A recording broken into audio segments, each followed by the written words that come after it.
Okay, friends, I'm Dr. Hinawani, and today for scholarship grade 7, we're learning Marathi subject, and our today's topic is शुद्ध शब्द आणि अशुद्ध शब्द. तर मराठीमध्ये काना, मात्रा, विलांटी, उकार याला खूप महत्त्व असतं. ऱ्हस्व, दीर्घ.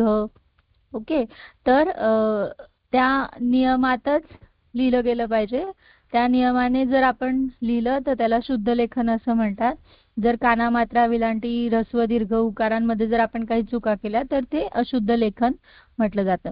ते काही महत्त्वाचे नियम आज आपण शिकूया, जे आपण नेहमी थोडंसं अवॉइड करतो, म्हणून तो टॉपिक आज मी जरा इलॅबोरेट करेल. तर काय नियम असतात ते आपण बघूया. तर नाकातून स्पष्टपणे उच्चार होणारे जे अक्षरं असतात त्यांच्यावर आपण अनुस्वार हा देतो. फॉर एक्झाम्पल चांदी, मंदी, नंदी, ओके, अंबर. तर ज्यांचा उच्चारण करताना, जे अक्षर उच्चारताना आपल्या नाकातून पण स्वर बाहेर पडतो किंवा आवाज बाहेर पडतो, तेव्हा आपण अनुस्वार हा देणं कंपल्सरी आहे. दुसरा नियम आहे अनेकवचनी नामांच्या किंवा सर्वनामांच्या सामान्य रूपांवर, तसंच आदरार्थी जे सर्वनाम आहेत त्यांच्यावर पण आपल्याला अनुस्वार हा द्यायचा आहे. फॉर एक्झाम्पल झाड हे एकवचन आहे आणि झाडांच्या ह्या अनेकवचनी सर्वसामान्य जी नामं आहेत किंवा सर्वनाम त्यांना, तुम्हाला ही जी आदरार्थी सर्वनामं आहेत ह्यांना आपण अनुस्वार हा यांच्यावर आपण देतो. माणसांना, सिंहांच्या, ग्रहांनी, तर ही जी आहेत हे सगळे कॉमन नाउन आहेत.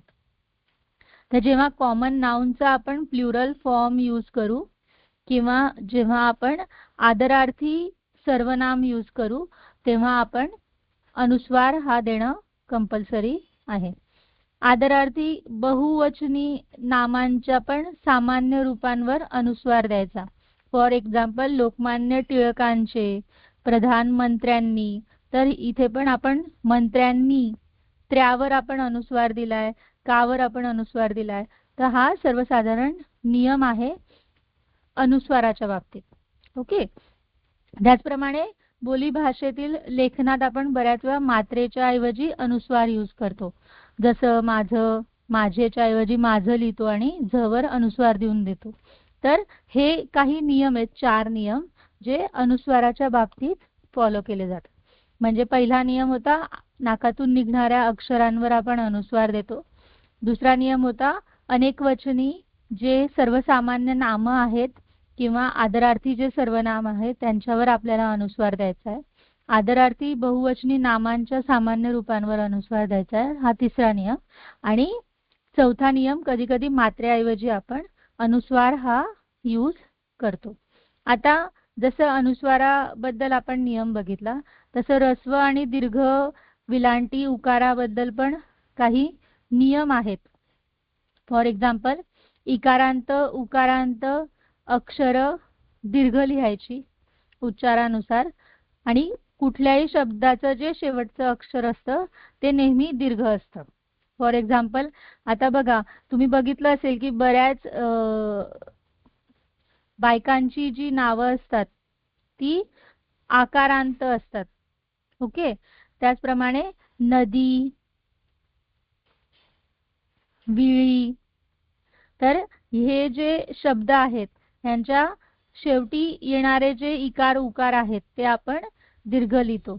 ओके, सुरी, गणू, मंजू, सुतळी, दिवाळी, भरपूर एक्झाम्पल्स त्यांनी दिलेली आहे. एक अक्षरी शब्द हे नेहमीच दीर्घ असतात. तू, मी, ही, पी, बी, की, ती वगैरे वगैरे. संस्कृत भाषेतून मराठीत जसेचे तसे आलेले इकारांत उकारांत शब्द असतात ते पण दीर्घ लिहायचे. फॉर एक्झाम्पल कवी, विद्यार्थी, गुरु, प्रभू, कीर्ती. ओके, पण ह्या शब्दांना जेव्हा जोड शब्द जोडतो आपण तेव्हा हे दीर्घ उकारांत इकारांत जे शब्द असतात ते ऱ्हस्व इकारांत उकारांत होतात. हा पण एक नियम आहे. त्याचप्रमाणे गावाच्या नावाच्या शेवटी जो पूर हा शब्द येतो त्याच्यातलं पू हे अक्षर दीर्घ असतं. कोल्हापूर, नागपूर, पंढरपूर वगैरे वगैरे. परीक्षा, सूर्य, क्रीडा, आशीर्वाद, पूर्व, दीर्घ हे काही शब्द आहेत, त्यांना प्रत्यय लागले तरी ते दीर्घच राहतात, ते ऱ्हस्व होत नाही.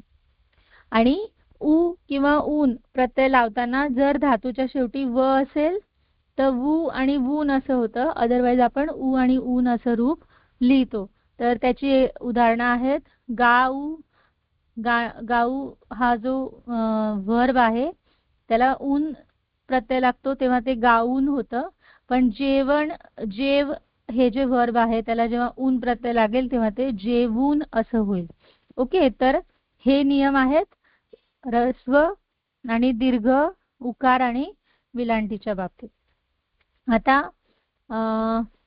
काही शब्द असतात ते नेहमी असेच लिहायचे असा रूल आहे, जसे की आणि, नी, कदापि, परंतु हे नेहमी ऱ्हस्वच लिहायचे. आता कदापि मध्ये पण पी हा जो शेवटचं अक्षर आहे ते आपण दीर्घ लिहत नाहीये, ते ऱ्हस्वच लिहायचं असा नियम आहे. त्याचप्रमाणे पुनरुक्ती झालेले नादानुकारी जे शब्द असतात ते ऱ्हस्व लिहायचे.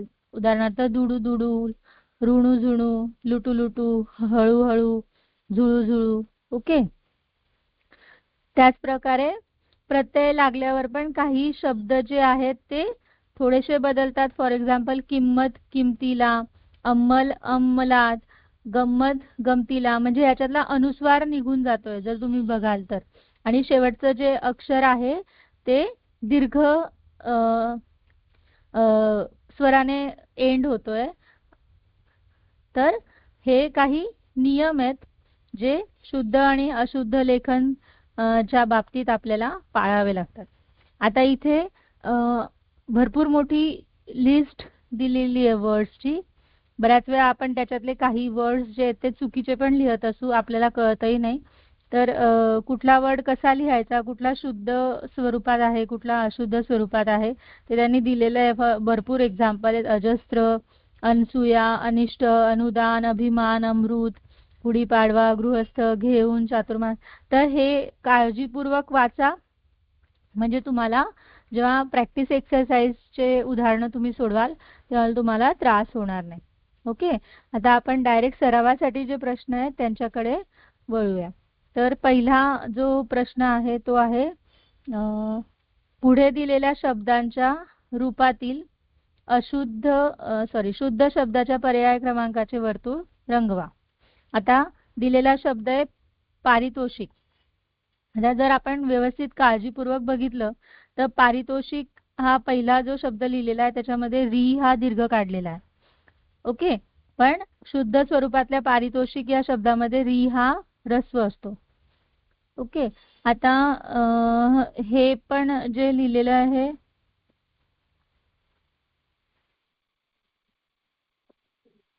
काहीतरी आहे. आणि ह्याच्यामध्ये जर दुसऱ्या ह्याच्यात बघितलं तर शी जो आहे तो त्यांनी ऱ्हस्व काढलेला आहे. तर हे जे स्पेलिंग आहे पारितोषिकचं हे करेक्ट स्वरूपामध्ये लिहिलेलं वर्ड आहे. कारण पुढे जर तिसरा पर्याय बघितला तर शीच्या ऐवजी स लिहिलेला आहे, शच्या ऐवजी. आणि इथेही या शची विलांटी जी आहे ती दीर्घ करून टाकली आहे. पारितोषिक या शब्दामध्ये शीची जी विलांटी असते ती ऱ्हस्व असते. म्हणून शुद्ध स्वरूपातला जर पारितोषिक हा शब्द आपल्याला निवडायचा असेल तर तो आहे पर्याय क्रमांक 2. ओके, आता पुढचं उदाहरण जर आपण बघूया तर रीतिरिवाज हा शब्द आहे, ज्यामध्ये शुद्ध स्वरूपातल्या शब्दात री हा दीर्घ ऱ्हस्व असतो, ती हा दीर्घ असतो आणि परत री हा जो आहे तो ऱ्हस्व हवा. तर अशा क्रमांकाचा पर्याय आपल्याला कुठे दिसतो आहे तर पर्याय क्रमांक 4, जिथे रीतिरिवाज हा जो वर्ड आहे तो शुद्ध स्वरूपात लिहिलेला आहे. तर तुम्हाला पर्याय क्रमांक 4 चं वर्तुळ रंगवायचं आहे. अशा प्रकारे तुम्हाला बाकीचे पण शब्द जे आहेत ते शुद्ध स्वरूपातला कुठला आहे त्याच्यातला तो आपल्याला ओळखायचा आहे. तर होमवर्कला तुम्ही ट्राय करा. मॅक्झिमम जेवढं तुम्ही सोडवाल तेवढं तुम्हाला तुमच्या ज्ञानामध्ये भर पडेल. आता पुढचा जो सरावासाठीचा प्रश्न आहे त्याच्यामध्ये आपल्याला पुढे दिलेल्या वाक्यात किती शुद्ध आणि अशुद्ध शब्द आहेत सॉरी किती शब्द अशुद्ध आहेत त्या योग्य पर्याय क्रमांकाची वर्तुळं आपल्याला रंगवायची आहेत. तर वाक्य दिलेलं आहे, मारडोक पक्षी शेतातील किड्यांवर गुजराण करतो. तर आता आपण जर व्यवस्थित बघितलं तर ह्या वाक्यामध्ये किती अशुद्ध शब्द आहेत. तर तुम्ही बघाल की पक्षी हा जो शब्द आहे त्यामध्ये पक्षीचा क्षी जो आहे तो ऱ्हस्व हवा, परत शेतातील मधला ती हा दीर्घ हवा, किड्यांवरचा की हा पहिला विलांटी हवी, आणि गुजराण नसतं ते गुजारण असतं.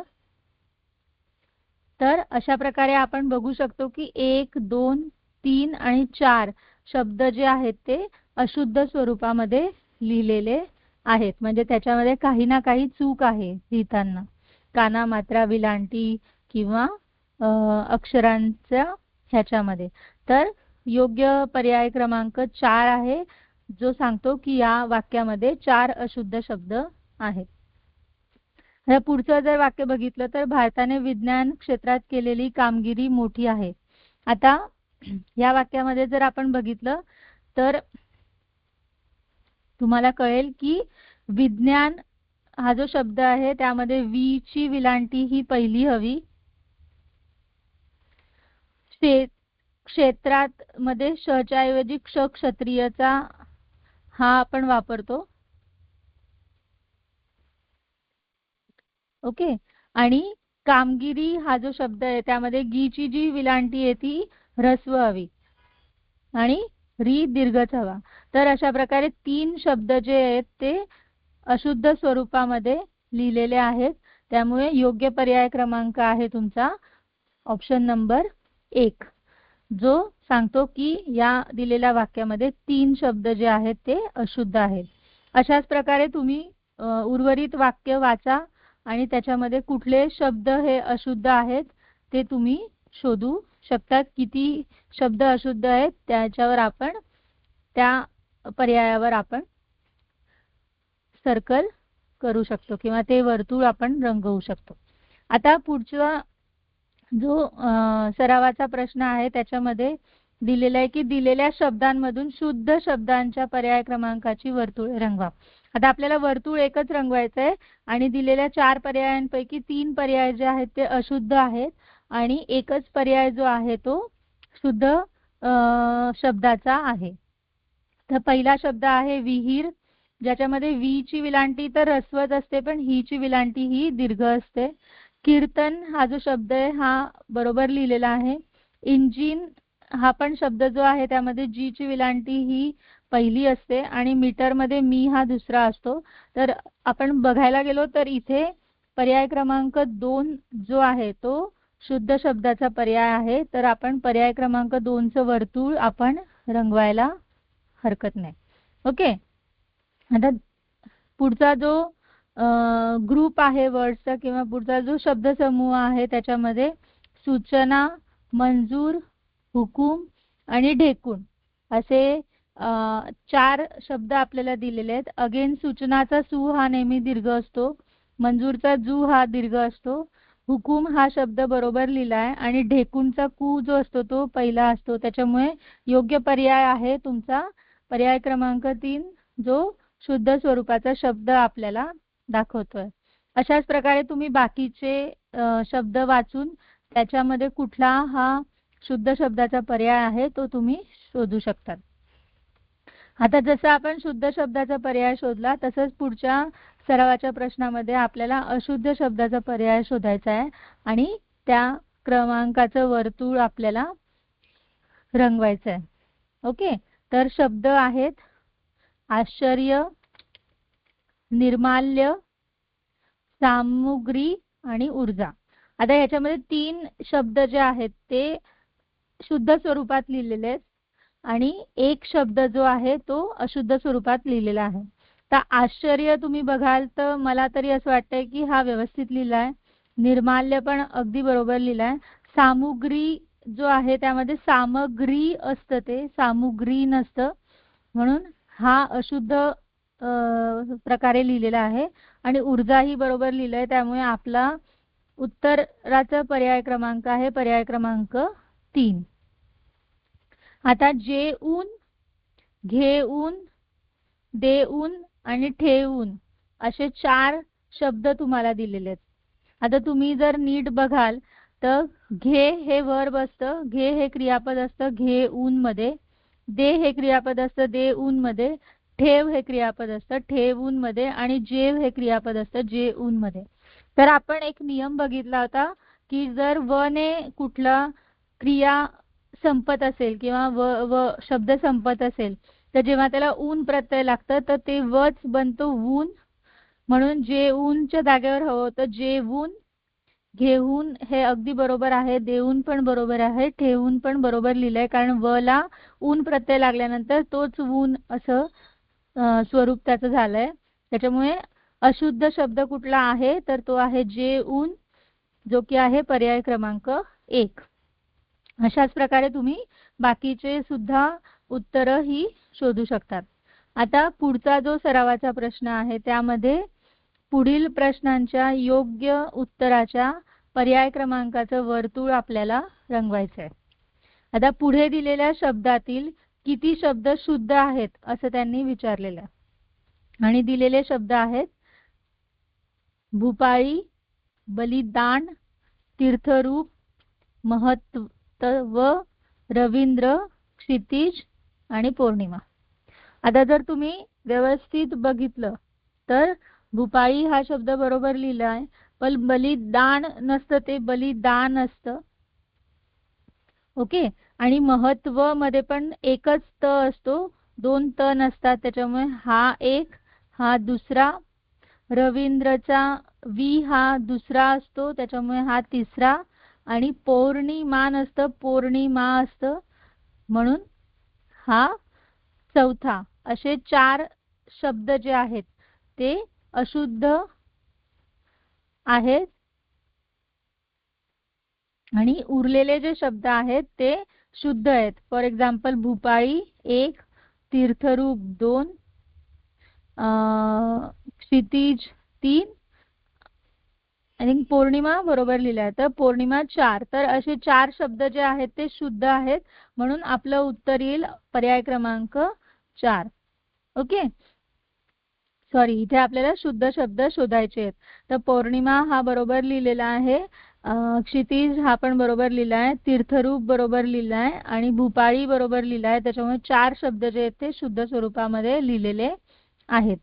आता असंच जर आपण बघितलं तर पुढे दिलेल्या शब्दांतील किती शब्द अशुद्ध आहेत ते आपल्याला विचारले आहे.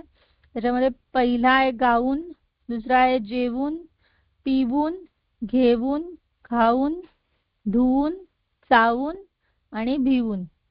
तर आता आपण जर बघितलं तर जेवून हे बरोबर लिहिलंय कारण मगाशी आपण त्याला चुकीचं ठरवलं होतं. गाऊन पण बरोबर आहे कारण गा हे क्रियापद आहे त्याच्यामध्ये. पी हे क्रियापद असतं, त्याच्यामुळे हे पिऊन असं व्हायला हवं, पिवून नको. घेऊन पण चुकीचं आहे कारण घे हे असतं त्यामध्ये, त्यामुळे घेऊन असं व्हायला हवं. खाऊन बरोबर आहे, धुवून बरोबर आहे, चावून बरोबर आहे आणि भिवून पण बरोबर आहे. तर अशुद्ध शब्द किती आहेत तर 2 शब्द अशुद्ध आहेत, जे पिवून आणि घेऊन. म्हणून योग्य पर्याय क्रमांक आहे तुमचा पर्याय क्रमांक 1. तर अशा प्रकारे 5ही सरावाचे प्रश्न कशा प्रकारे सोडवायचे ते आपण बघितलं. तर आता आपला पुढचा जो टॉपिक आहे तो आहे शब्दसमूहाबद्दल एक शब्द. म्हणजे आटोपशीर मोजकं बोलणं जर आपल्याला करायचं असेल तर खूप सारे शब्द वापरण्यापेक्षा आपण एकच शब्द वापरतो, 1 वर्ड फॉर मेनी असं जे आपण इंग्लिशमध्ये बघितलं तेच मराठीमध्ये पण आहे. शब्दसमूहाबद्दल एक शब्द. उदाहरणं दिलेली आहेत. जेव्हा अनेकांमधून एक जण निवडलं जातं त्याला निवडक असं म्हणतात. अचूक गुणकारी असं जे काही असतं त्याच्यासाठी रामबाण हा शब्द वापरला जातो. अपेक्षा नसताना घडलेली गोष्ट त्याला आपण अनपेक्षित म्हणतो. प्रत्येक वेळेला आपण असं म्हणत नाही की अपेक्षा नसताना ही गोष्ट घडली, आपण फक्त म्हणतो अनपेक्षित घडलं. अरण्याचा राजा जो असतो त्याला वनराज असं म्हणतात. अरण्याची शोभा जी असते त्याला वनश्री असं म्हटलं जातं. अस्वलाचा खेळ करणारा दरवेशी म्हटला जातो. तर असे लिस्ट ऑफ द शब्दसमूह आहेत आपल्याकडे, आणि त्याच्यासाठी वापरला जाणारा एक शब्द जो आहे तो तुम्हाला दिलेला आहे. तर तुम्ही हे 163 प्रकारचे जे शब्द आहेत हे तुम्ही 2 ते 3 वेळा वाचा, म्हणजे तुम्ही सरावाचे जे प्रश्न आहेत ते सोडवू शकतात. आता आपण डायरेक्टली सरावासाठीचे जे प्रश्न आहेत त्यांच्याकडे वळूया. तर सरावासाठीचा पहिला प्रश्न आहे, पुढील प्रत्येक शब्दसमूहाबद्दल पर्यायात दिलेला योग्य शब्द निवडून त्याच्या पर्याय क्रमांकाचं वर्तुळ रंगवा. दुःखाने सोडलेला लांब श्वास. आता दुःखाने सोडलेला लांब श्वास जो असतो त्याला काय म्हटलं जातं? निश्वास, स्वगत, सुस्कारा की उच्छ्वास? आता निश्वास म्हणजे श्वास आतमध्ये घेणं, उच्छ्वास म्हणजे रेग्युलर जे आपण एक्सपायरेशन करतो किंवा श्वास सोडतो त्याला उच्छ्वास असं म्हटलं जातं. स्वगत हे स्वतःबद्दल केलेलं मत असतं, भाषण असतं, मनात केलेलं चिंतन असतं. तर सुस्कारा हा जो वर्ड आहे तो योग्य शब्द आहे जो वापरला जातो दुःखाने सोडलेल्या लांब श्वासासाठी. तर पर्याय क्रमांक 3 हे आपलं अचूक उत्तर आहे. आता दुसरा जो प्रश्न आहे त्यामध्ये ज्याला कोणीही शत्रू नाही असा त्या व्यक्तीला काय म्हणतात? तर पहिला पर्याय आहे अजातशत्रू, लोकप्रिय, प्रेरक आणि लोकमान्य. तर ज्याला कोणताही शत्रू नाही अशा व्यक्तीला अजातशत्रू असं म्हटलं जातं. ओके. हरणासारखे डोळे असणारी मीनाक्षी, कमलाक्षी, मृगांगी, मृगाक्षी. कमलाक्षी म्हणजे कमळासारखे डोळे असणारी, मीनाक्षी पण नाही होणार आणि मृगांगी पण नाही होणार. मृगाक्षी हा योग्य पर्याय आहे, कारण मृग म्हणजे हरिण आणि मृग अक्षीवत अक्षी म्हणजे जिचे डोळे हरणासारखे आहेत ती मृगाक्षी. ओके. तर अशा प्रकारे आता कुस्ती खेळण्याची जागा, मूर्तीची पूजा करणारा, वर्तमानपत्रासाठी बातमी आणणारा. तर हे जर तुम्ही ते 163 वर्ड व्यवस्थित वाचले, शब्द व्यवस्थित वाचले, तर तुम्हाला हे सगळे जे उत्तरं आहेत ती सोडवता येऊ शकतात. तर होमवर्कमध्ये हे प्रश्न ट्राय करायचे, नाही जमलं तर आपण सोडवूया. आता शब्दसमूह व त्या शब्दसमूहातील एक शब्द असणाऱ्या जोड्या दिलेल्या आहेत आणि त्या जोड्यांमध्ये बरोबर असणाऱ्या पर्याय क्रमांकाच्या जोडीचं वर्तुळ आपल्याला रंगवायचं आहे. म्हणजे 3 जोड्या ज्या आहेत त्या चुकीच्या पद्धतीने लावलेल्या आहेत आणि एकच जोडी आहे ती योग्य आहे. तर योग्य जोडी जी आहे ती आपल्याला शोधायची आहे. समाजाची सेवा करणारा त्याला समाजसेवक असं म्हणतात, संशोधक नाही म्हणत. भाषण करणारा जो असतो त्याला वक्ता म्हणतात, श्रोता नाही म्हणत. योजना आखणारा जो असतो तो योजक असतो, रक्षक नसतो. रात्रीचा पहारेकरी जो असतो त्याला जागल्या म्हणतात. तर हे बरोबर आहे, म्हणून योग्य पर्याय आहे पर्याय क्रमांक 4. ओके. त्याचप्रमाणे दुसरं जे आहे ते आहे घरदार नष्ट झाले आहे असा जो असतो त्याला पोरका असं म्हटलं जातं. नेहमी घरात बसून राहण्याला घर कोंबडा म्हणतात. कमी आयुष्य असलेल्याला अल्पायू म्हणतात. अस्वलाचा खेळ करणारा त्याला मदारी म्हणतात का? नाही, बंदराचा जो खेळ करतो त्याला मदारी म्हणतात. तर इथे तुमचा पर्याय क्रमांक 3 जो आहे तो योग्य पर्याय आहे. कमी आयुष्य असलेल्याला अल्पायू असं म्हटलं जातं. त्याचप्रमाणे तुम्ही 3रं, 4थं, 5वं आणि 6वं जे उदाहरण आहे ते सोडवू शकतात होमवर्कला. आपण पुढचा जो प्रश्न आहे तो बघूया. पुढे आपल्याला शब्दसमूहातील अचूक एक शब्द दिलेला आहे आणि त्याच्याशी रिलेटेड जो शब्दसमूह आहे तो आपल्याला ओळखायचा आहे. तर स्वगत म्हणजे काय? तर दुसऱ्यांच्या स्वागतासाठी केलेलं भाषण की स्वतःशी केलेलं भाषण, श्रोत्यांच्या मनोरंजनासाठी केलेलं भाषण की देवापुढे केलेली प्रार्थना. तर स्वगत म्हणजे स्वतःशीच केलेलं भाषण, म्हणून पर्याय क्रमांक 3 हे तुमचं अचूक पर्याय आहे. घर कोंबडा कोणावरही अवलंबून नसणारा, पहाटे लवकर उठणारा, स्वतः श्रम न करता खाणारा, नेहमी घरात बसून राहणारा. तर घर कोंबडा हा जो वर्ड आहे तो नेहमी घरात बसून राहणाऱ्या व्यक्तीसाठी वापरला जातो, म्हणून पर्याय क्रमांक 4 हा तुमचा अचूक पर्याय आहे. गिरिजन म्हणजे काय? तर गिरी म्हणजे पर्वत, जन म्हणजे लोक, तर डोंगर कपारीत राहणारे जे लोक असतात त्यांना गिरिजन असं म्हटलं जातं, म्हणून पर्याय क्रमांक 2 हे अचूक उत्तर आहे त्याचं. तर अशा प्रकारे तुम्ही 3, 4 आणि 6 जे आहेत ते घरी ट्राय करू शकतात. आता शब्दसमूह व त्या शब्दसमूहातील एक शब्द असणाऱ्या जोड्या दिलेल्या आहेत, त्यातील चुकीचा जो पर्याय आहे तो आपल्याला निवडायचा आहे. तर सतत काम करणारा जो असतो त्याला दीर्घोद्योगी म्हणतात असं एक पर्याय आहे. मोजकेच बोलणारा त्याला मितभाषी असं म्हणतात.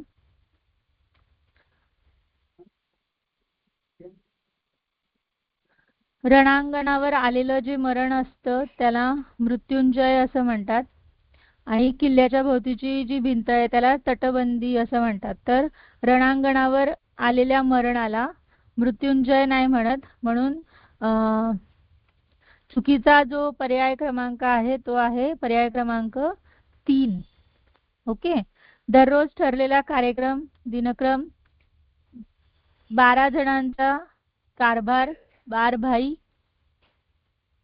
फुकट पाणी मिळण्याची केलेली सोय, पाणपोई, आणि चारी बाजूंनी पाणी असलेला भूप्रदेश त्याला खाडी असं म्हटलं जातं का? नाही. तर पर्याय क्रमांक 4 हा चुकीचा पर्याय, जोडीचा पर्याय आहे, त्याच्यामुळे पर्याय क्रमांक 4 हे आपलं उत्तर आहे. तर अशा प्रकारे उर्वरित जे प्रश्न आहेत ते तुम्ही घरी ट्राय करा. आपण पुढचा जो प्रश्नाचं स्वरूप आहे ते बघूया. पुढे दिलेल्या शब्दसमूहातील पर्यायातील कोणता शब्द योग्य नाही त्याच्या पर्याय क्रमांकाचं वर्तुळ आपल्याला रंगवायचं आहे. मन आणि चित्त आकर्षित करणारा त्याला मनोहर असं म्हटलं जातं, मनोवेधक म्हटलं जातं, मनोदय म्हटलं जातं का चित्ताकर्षक म्हटलं जातं? तर मनोहर त्याला म्हटलं जातं, मनोवेधक पण म्हटलं जातं कारण मनाला वेधणारा, मनोदय त्याला नाही म्हणत आपण, आणि चित्ताकर्षक पण त्याला आपण म्हणतो. चित्त म्हणजे मन, मन आकर्षित करणारा असा त्याला चित्ताकर्षक आपण म्हणतो. तर योग्य पर्याय जो शब्द नाही योग्य या शब्दसमूहाबद्दल तो आहे मनोदय.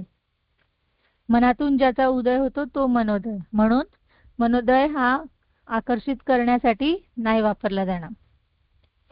मालाचा साठा करून ठेवण्याची जी जागा असते त्याला पागा, कोठार, गोदाम, वखार असे 4 पर्याय दिलेले आहेत.